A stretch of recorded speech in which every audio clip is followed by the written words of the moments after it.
Ola, boas tardes. Eu son Ana Eu son María. e hoxe queremos compartir con todos vós o conto de Os tres porquiños, de Raquel Méndez e Elga Banch, da editorial Oco. Imos a ver. Había unha vez tres porquiños que vivían no medio do bosque. Un día escoitaron que por ali andaba un lobo feroz e decidiron facer unha casa para protexerse. O porquiño máis novo traballou pouco e fixo unha casa de palla.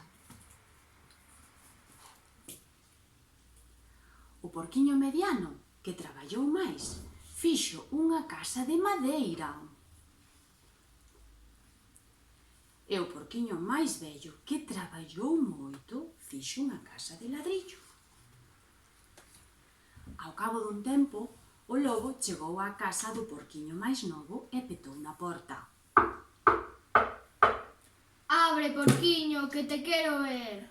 O porquiño mirou pola ventá e ao ver que era o lobo asustouse moito e contestoulle: "Non abro, non, que me queres comer?"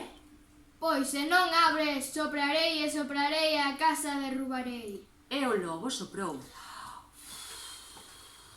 E a casa de palla quedou convertida nun feixe de erva seca. O porquiño máis novo botou a correr ata a casa do porquiño mediano.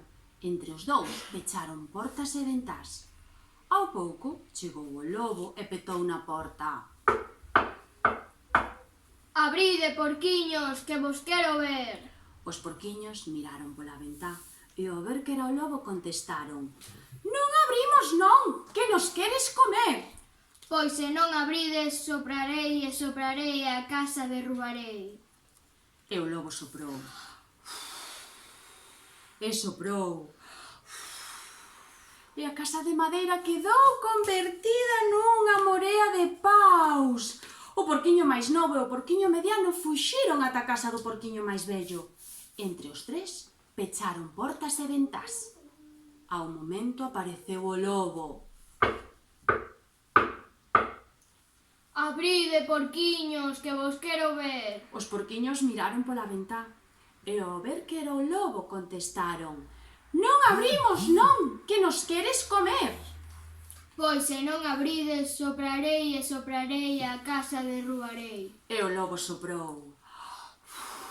E soprou. E soprou máis. Pero a casa de ladrillo non caía. Canso e sen folgos, o lobo comezou a dar voltas arredor da casa e gabeou polas paredes para entrar pola chimenea. Os tres porquiños sentiron os pasos polo tellado e puxeron un pote de auga ao lume. Cando o lobo xa baixaba pola chimenea, esvarou e patapluf, caeu no pote e queimou o cu. Co lume no rabo e o cu colorado, o lobo saíu da casa pitando e nunca máis volveu. E colorín colorado, este conto está rematado. Esperamos que vos gustará moito.